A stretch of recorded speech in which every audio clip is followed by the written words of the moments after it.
Naitwa mchungaji Moses Shisia wa Word of Faith Buyofu. Mmekaribishwa tena na tena. Saturday kuanzia saa 12 hadi saa 1 ya jioni. Mungu akubariki. Namba yangu ya simu kitaka kunipikia tuwasiliane 07 14 50 18 09. Bwana wabariki kwa pamoja nasi. Jiji ulikuwa pamoja nasi last Saturday, tena kwa pamoja nasi kwa hii Saturday.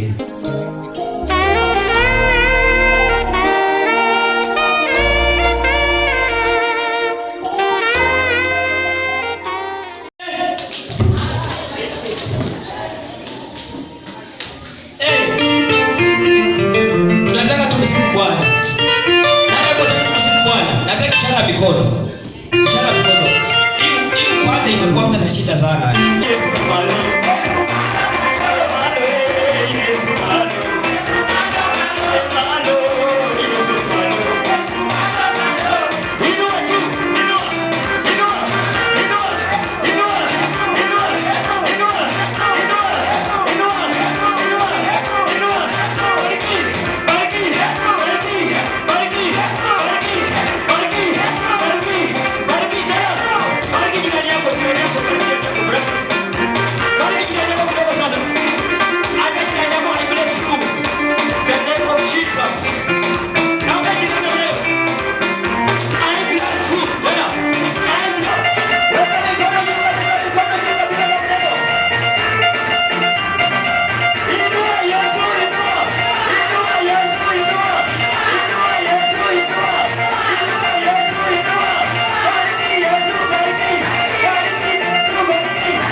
sababu alikuwa anatamani sana kufika mahali hapa. Si tuangie makofi jamani. Ana mtu ambaye anang'ara kabisa.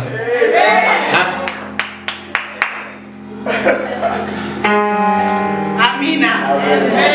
Fika nimefurahi. Na nimefurahi kabisa. Bwana Yesu asifiwe sana. Amen. Siku ya leo ni siku kuu, siku ambayo Mungu ametuandalia. Namshukuru Mungu kwa mpango wake mzuri. Mimi nimeokoka, Kristo akiwa Bwana na Mwokozi wa maisha yangu. Kwa majina yangu naitwa Josephine Sisia. Nafanya kazi ya Mungu kule Word of Faith. Na huko ndipo Mungu tena ametujalia neema tutoke kule tena tukuje tubarikiwe hapa Sisiru kwa Healing for All Nation Church.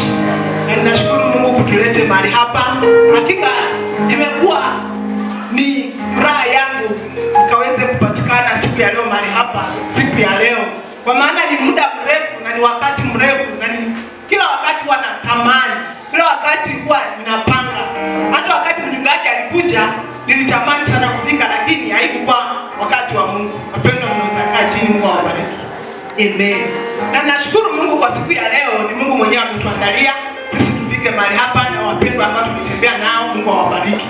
Na hakika nimefurahia sana kwa mahali hapa kwa ajili ya neno la Mungu. Tumekuja tu mahali hapa kwa ajili ya injili ya Yesu. Na ni Yesu ambaye amesababisha tukutanike mahali hapa, tukaweze kuliinua jina la Jehova na tukaweze Mungu akaweze kutuonekania hata sisi zote ambao tumepatikana. Mungu ako na lengo na makusudi kwa kila mmoja. Nashukuru Mungu sana kwa kwenu mahali hapa na hata kutukaribisha na hata all leaders wa mahali hapa. Mungu awabariki na watende mema.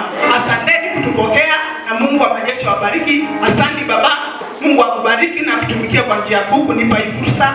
Hongera, hongera, be blessed. Amen. Amen. Asante Mungu akubariki. Amen. Basi niruhusu tu nikaweze kujitambulisha. Naamini ya kwamba wengine wanijui kwa majina full. Mimi naitwa Mchungaji Moses Shisia. Nimeokoka, Yesu Kristo akiwa Bwana na Mwokozi wa maisha yangu. Nimeoa mke mmoja ambaye anatoka hapa huyo, na tumebarikiwa na watoto. Tunatoka kwa mji wa Buyofu. Tuko kwa mpaka wa Busia County na Bungoma County. Na ninashukuru siku ya leo Mungu kunipa fursa hii kukua kwa mji wa Kakamega ambao ndiko Kasiru Senda kwa kanisa hili kwa mataifa yote, kwa mchungaji Pastor Stanley, rafiki yangu kabisa wa karibu. Na ninataka kuchukua fursa hii kukaribisha kila mmoja ambaye kwa dakika hii ananitazama na kusikiliza hii sauti ya neno la Mungu. Naamini ya kwamba Mungu anaenda kukubariki kupitia kutoka hapa ujumbe ambao unatoka hapa kwa kanisa la uponyaji kwa mataifa Kakamega, ukikuguchia mahali penye huko kwa stesheni yetu ya Nyota West Nyota TV. Mahali popote ulipo, ninakualika siku ya leo. Ni siku ya kipekee ambao unaenda kubarikiwa. Mungu ameninenea ya kwamba nikutangazie mahali penye huko, Bwana anakuja kukuonekania mahali pale. Bwana anakuja kukuonekania hali yenye ukomo. Bwana anakuonekania. Bwana ameniambia kwamba anaenda kukutoa mahali penye huko, anakupeleka sehemu nyingine. Naomba kwamba ukanipe sikio lako na kunitazama siku ya leo. Mwisho ujumbe huu utakuwa umeng'olewa mahali penye huko na umepelekwa mahali pa kufurahia na kushangilia na kumpatia Bwana utukufu. Kwa maana siku ya leo Bwana ameniwezesha nikaweze kukufikia. Bwana akufikie kupitia ndani mwangu akuse maisha yako, na ninaamini Bwana anakusa maisha yako kwa hii dakika. Moto wa Mungu, sema amina. Sema amina. Ninaendelea na ujumbe wangu ambao unazungumzia Mungu atakuonekania penye uko. Mungu atajidhihirisha mahali penye uko. Haleluya. Bwana Yesu asifiwe. Kabla sijaendelea, twende moja kwa moja kwa neno la Bwana. Twende moja kwa moja kwa neno la Bwana.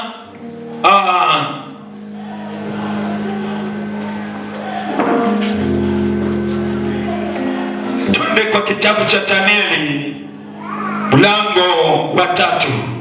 Naomba kwamba mtu akaweza kuchukua kipaza sauti wa Biblia ya Kiswahili tusome pamoja na yeye. Kitabu cha Danieli mlango wa 3 mstari wa kuanzia 19.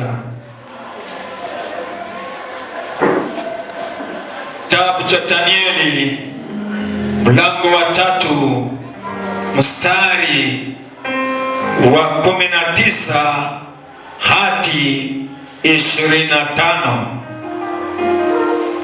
Ya Kiswahili. Please. Cheni uko wapi? Simama tusome.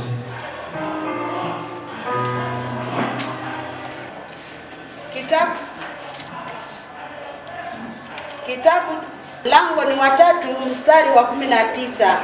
Biblia inasema hivi: ndipo Nebukadreza akajaa ghadhabu na sura ya uso wake ikabadilika juu ya Shadraka na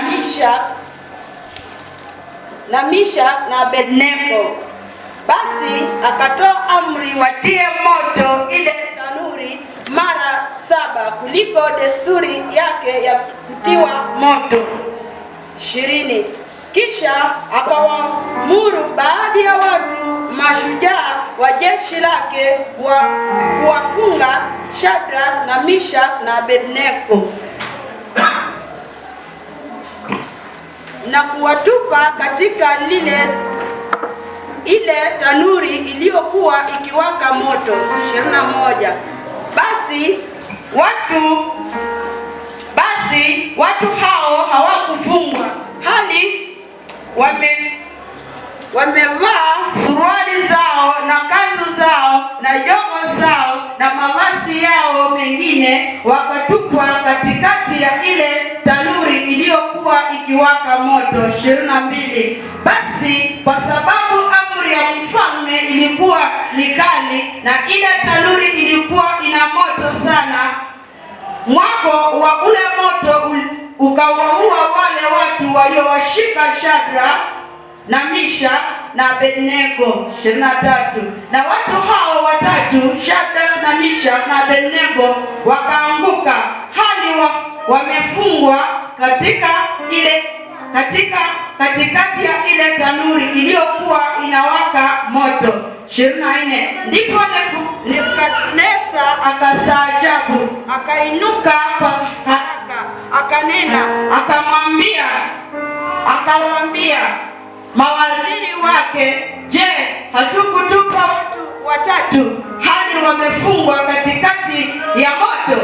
Wakajibu wakamwambia mfalme, kweli mfalme.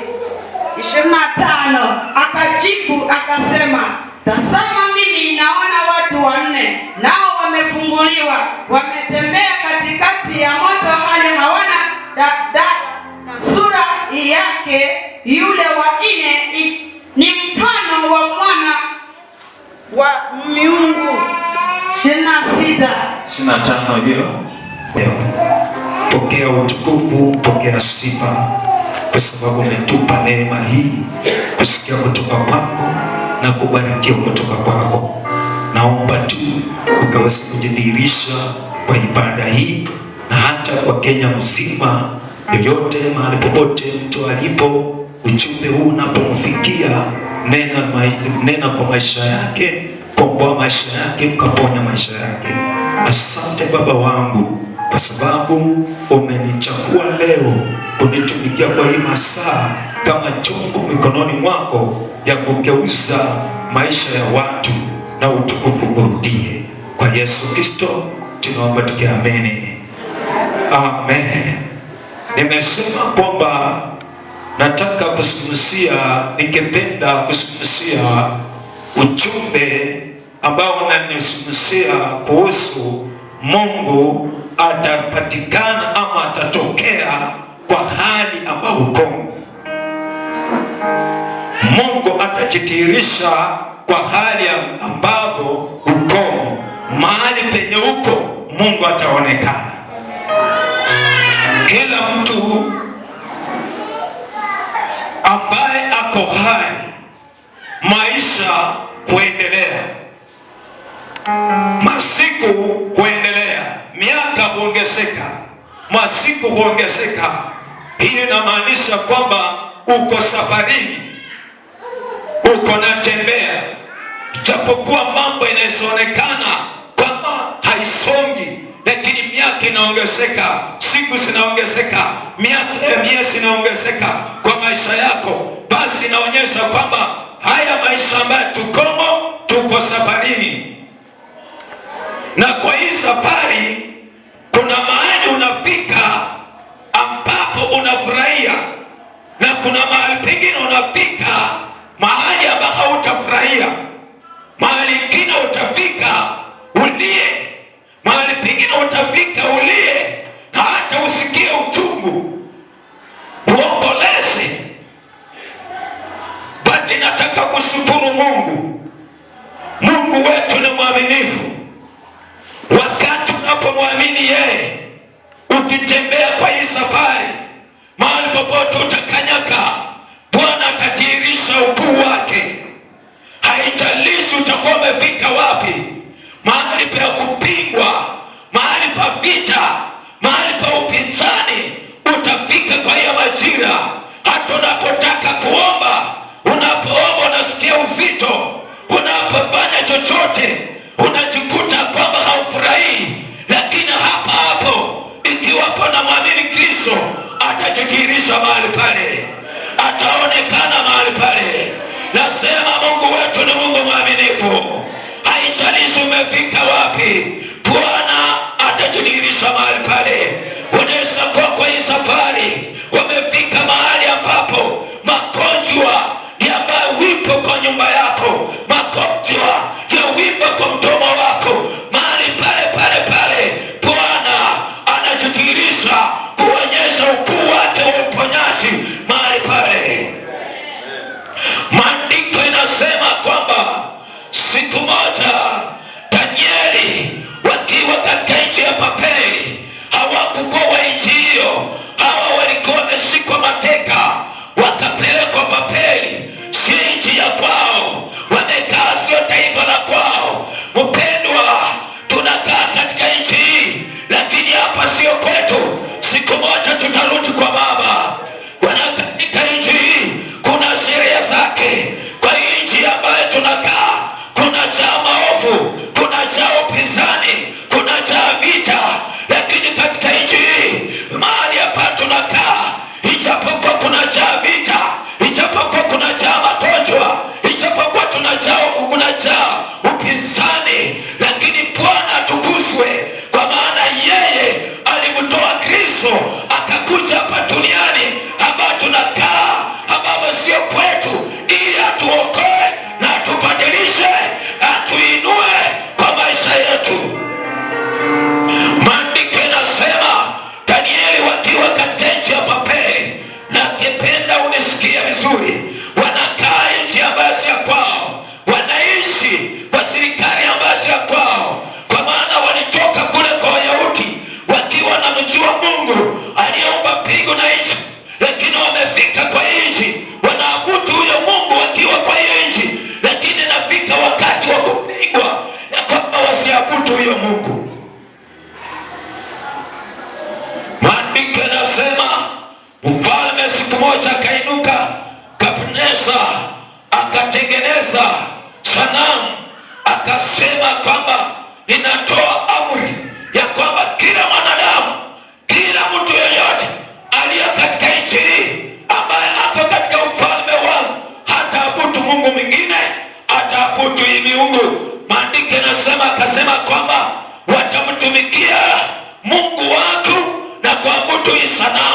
na maandiko yanasema kwamba Shadrach, Abednego, Shadrach na Abednego na Meshaka wakiwa katika mahali pale, maandiko yanasema mahali penye tumesoma ya kwamba hawa watu watatu walikataa kuabudu sanamu ya Nebukadneza, na walipokataa, maandiko yanasema kuna watu wengine wakiwa kwa ibada wanachunguza watu wengine vile wanaabudu. Kumbe ndani ya hiyo ibada ya kuabudu sanamu kulikuwa na watu wapelelezi wanayechunguza wengine. Badala ya kuinama mbele ya sanamu, hao wanainama, wanajifanya wanainama, kumbe wanachunguza wengine. Wakaona Shadrach, wakaona Abednego, wakaona Meshaka hawainami, wengine wanapoinama hawa hawainami, hawa wanajifanya wanainama, lakini wanachunguza mambo mengine, wanachunguza watu wengine. Maandiko yanasema walipoona watu watatu hawaabudu, Biblia inasema kwamba Shadrach, Abednego na Meshaka wakakataa kuabudu, wakakataa kuinama, wakaenda wakawastaki. Walipenda wakawastaki, maandiko yanasema mfalme akawaambia kwamba inaonekana watu, kwa maana ninajua watu ni Waebrania, hao watu na Wayahudi hawaelewi lugha yetu ambayo tumezungumza kwa lugha yetu, hawakuelewa. Kwa hivyo mniletea watu nizungumze nao. Maandiko yanasema kwamba mfalme akawaita, akawapatia maagizo, akawaambia, mnasikia Shadrach, Abednego na Meshaka, wakati mtakaposikia tarumbeta na mafilimbi na sasa sikilia, yote muiname chini vile watu wengine wanainama. Mmesikia? Hao wakaenda, walipoenda hawakufanya hivyo tena, mashtaka ikatokea tena, akawaambia rudisheni hao watu. Waliporudishwa, mfalme akasema kwamba mimi nilifikiria ya kwamba mukuelewa hii lugha yetu, nikazungumza na nyinyi kwa lugha yenu. Kwa nini hamjafuata amri yangu? Maandiko yanasema kwamba akawaambia kwamba ninyi ambaye watu watatu mmekaidi amri yangu, sasa sikieni, kama hamtaki kuinamia ama kwa sanamu hii na kutumikia huyu Mungu wetu, mutaenda kwa tanura ya moto, mtatupwa. Ione kwamba huyu Mungu wenyu akiwaokoa kwa hiyo tanura ya moto. Sikia vile mfalme alisema, nione huyu Mungu wenyu, nitajua huyu Mungu wenyu kama anaweza kuokoa kwa moto. Baba atukuzwe, kwa maana kumbe wakati mwingine tunapitia hali, tunaletewa majaribio ili kwamba watu wajue Mungu ambaye tunamtumikia. Kwa maana mfalme hakujua kunaye Mungu anaweza okoa mtu kutoka kwa tanuru ya moto.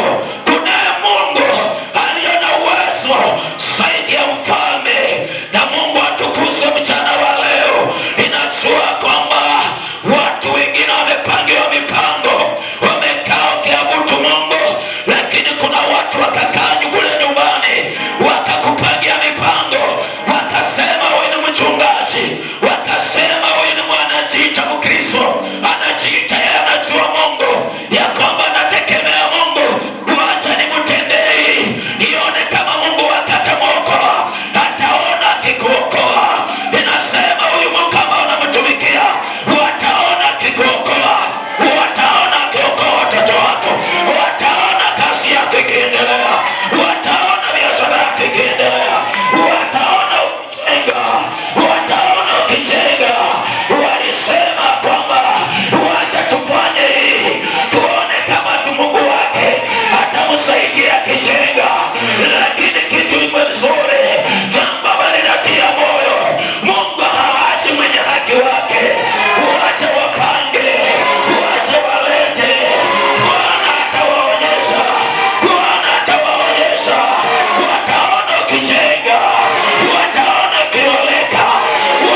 akasikiliza sauti ya pendeleko, hasikii.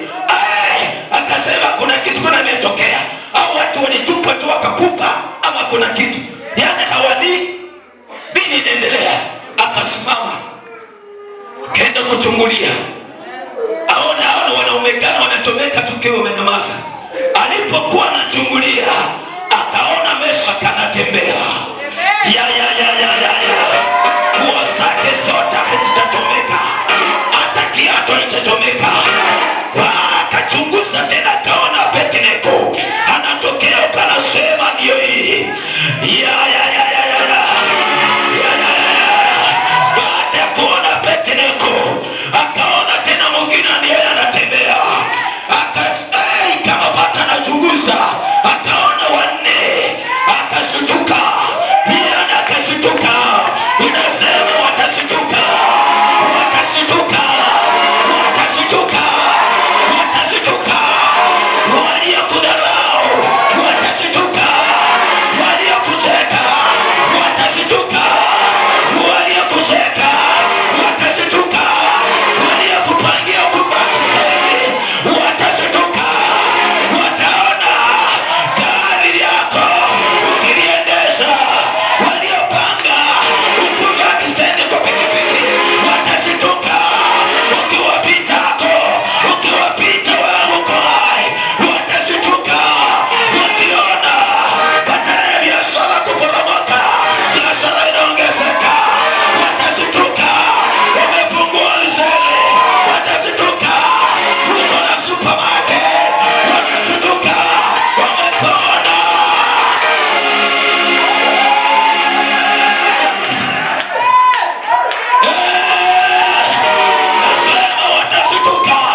anashuka kwa hiyo ndoa, anakushika mkono pamoja na bwana wako, anawatoa penye mlitupwa, ya kwamba mlimane kila siku, makumi kila siku, ukombe kila siku.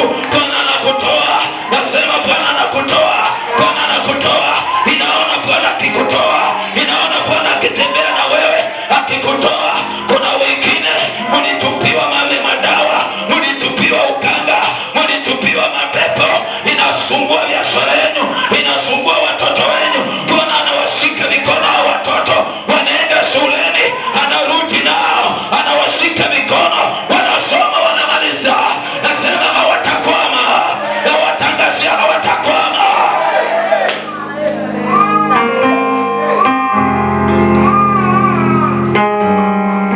Bwana anakuinua.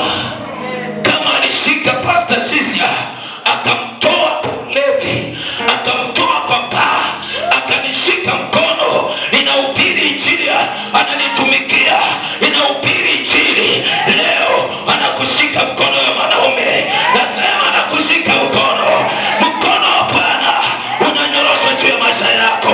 Uliotembea pamoja na Shadraka na Meshaka na Abednego, unashika mkono. Watu wanashangaa, hili kanisa limeanza juzi, imekuwaje? Ni kwa maana Bwana ako mahali hapa. Nasema Bwana ako mahali hapa. Mungu ako pamoja na nyinyi, amewashika mkono, anawatoa kwa ukawaida, anawatoa kwa ukawaida, amewaingisha katika utele,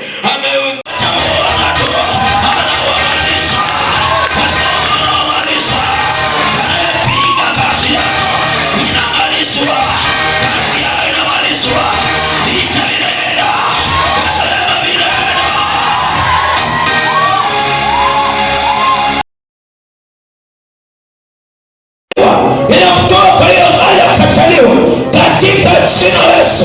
Hali ya kuhangaika inamtoa hiyo hali katika jina la Yesu.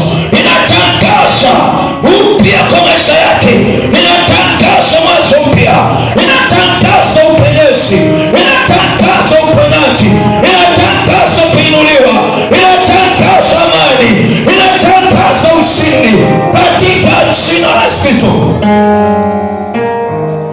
Asante Baba wangu, hata wananitazama kwa TV ya Western Nyota TV, waliosai kwa TV, natangaza uponyaji kwako, natangaza uhamisho kwako.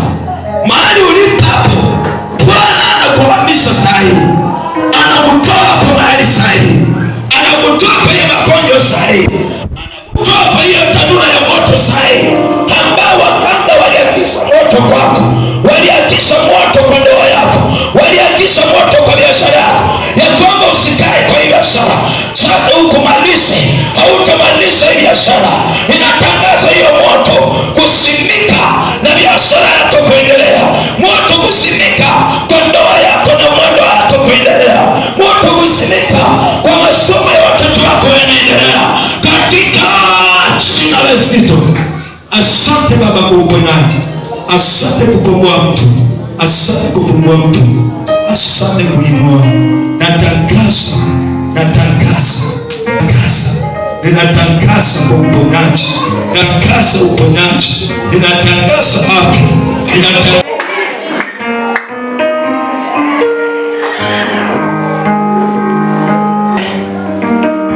wakuabudiwa ni wewe, ni wewe, wakuabudiwa ni wewe, ni wewe Bwana,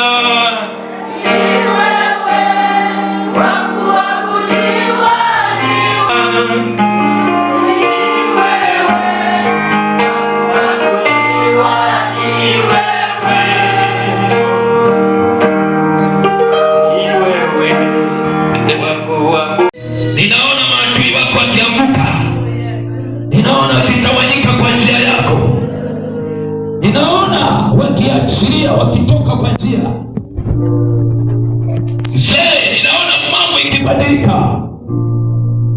Jehova anaipilia hali yako, ninaona akikuinua kwa level ingine, ninaona Mungu ninaachilia kibali juu ya maisha yako.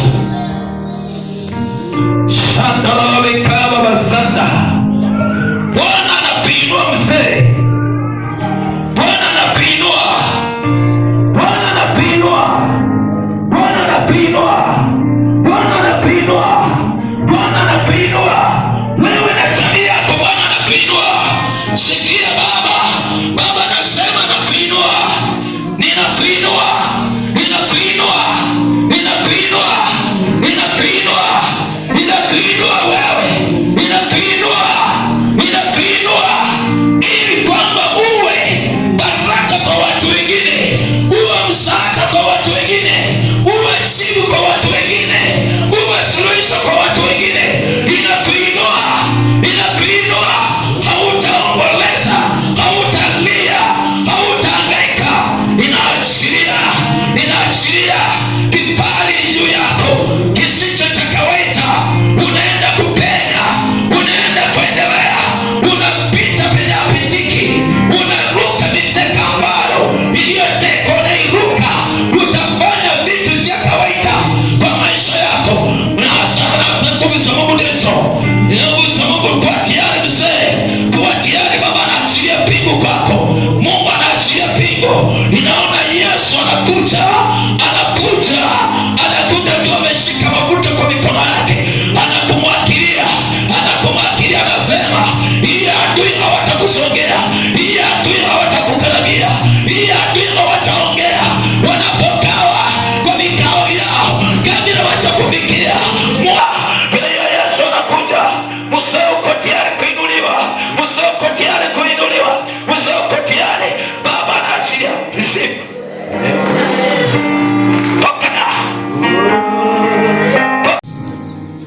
Nimalize. Bwana nishike moto, nishike mkono, unitoe, unitoe. Bwana nitoe, Bwana nitoe katika jina la Yesu. Asante Bwana, asante Bwana. Kuanzia saa hii maisha yangu inapatika Baba, katika jina la Yesu. Kuanzia saa hii huyo msemi ameweka mikononi mwako. Kila tanura ya moto iliyotengenezwa kwa maisha yake, inayolamba pesa yake, inayopinga chochote kwa maisha yake asifanikiwe, imeshika mateka kila spiriti ya uchawi, kila spiriti ya vita, kila spiriti ya upinzani kwa maisha yake. Na Mungu mwachilie maisha yake. Achilia maisha ya huyu. Pesa yake achilia. Maisha yake achilia.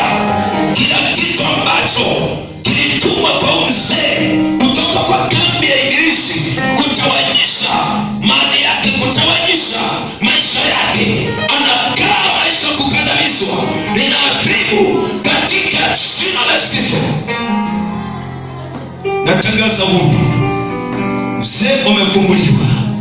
Kuanzia saa hii unasonga mbele. Hautarudi nyuma tena. Hautatulia tena kwa mambo ya Mungu. Unakuwa msukumo. Unampenda Bwana. Unamcha Mungu. Unaishi maisha ya kupendeza Bwana. Baraka za Mungu zinakalia juu ya maisha yako. Unakuwa mstari wa tofauti. Watu watakuona wewe. Wataona Yesu ndani mwako. Watafuata huyu Yesu katika jina la Yesu. Saa hii naachiliwa kila hali. Bwana anaitoa, anakufanya upya, anakufanya mtumishi wake wa kuharibu kazi ya Wafilisti walio katika mji huu katika jina la Yesu. Naachilia neema. Pokea neema. Pokea neema. Pokea katika jina la Yesu. Kwa hili kanisa natangaza neema ya uhamisho. Natangaza neema ya uhamisho. Natangaza neema ya uhamisho. Kila mtu anahama kwa hali ambayo ako iliyo kinyume ya maisha yake.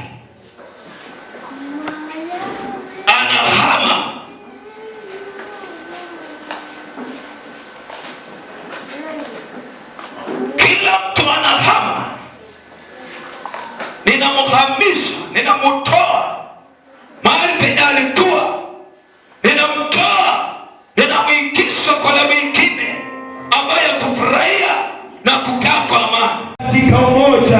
Natangaza mwinuko mpya, natangaza mwinuko mpya katika jina la Yesu. Asante Baba kutenda. Pokea utukufu na sifa na shukrani kwa Yesu Kristo tunaomba tukiamini. Amen. Pigie Yesu makofi. Nasema pigie Yesu makofi. Patia Yesu sataka makofi. Haleluya. Je, kuna mtu ambaye Mungu amembariki mchana wa leo? Inua mikono zako, mpatie sataka makofi Yesu katika jina la Yesu Kristo. Amen. Nasema Mungu akaweze kukubariki na akaweze kwa hili kanisa. Natangaza neema uhamisho.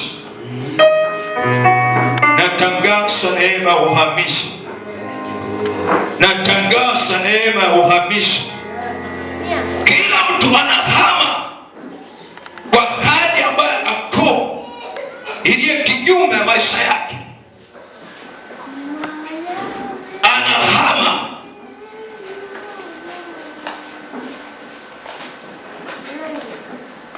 Kila mtu anahama. Ninamhamisha, ninamtoa mahali penye alikuwa, ninamtoa, ninamwingiza kwa la mingine ambayo kufurahia na kukaa kwa amani. Kwa hiyo biashara sasa ukumalize, hautamaliza hii biashara. Ninatangaza hiyo moto kusimika na biashara yako kuendelea. Moto kusimika kwa ndoa yako na mwendo yako kuendelea. Moto kusimika kwa masomo ya watoto wako yanaendelea katika jina la Yesu Kristo. Asante Baba kwa uponyaji. Asante. Natangaza kufurika kwa hii kanisa. Natangaza kuinuliwa kiwango cha juu kwa hii kanisa. Kuinuliwa kwa awe pamoja nawe. Naitwa Pastor Moses Shisia, word of faith biofu.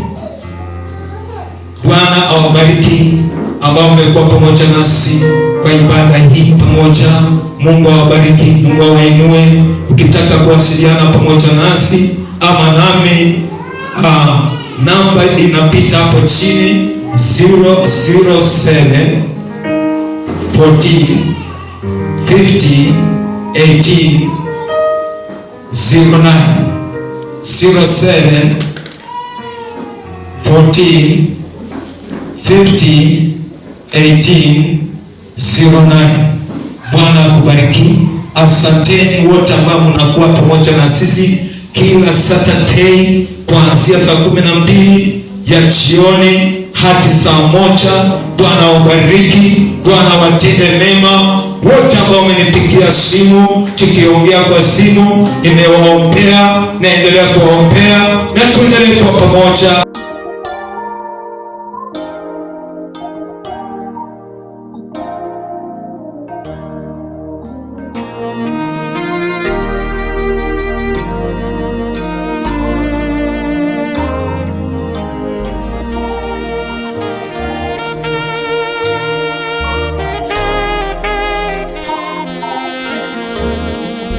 Naitwa mchungaji Moses Shisia wa Word of Faith Buyofu. Mmekaribishwa tena na tena Saturday kuanzia saa 12 hadi saa 1 ya jioni. Mungu akubariki.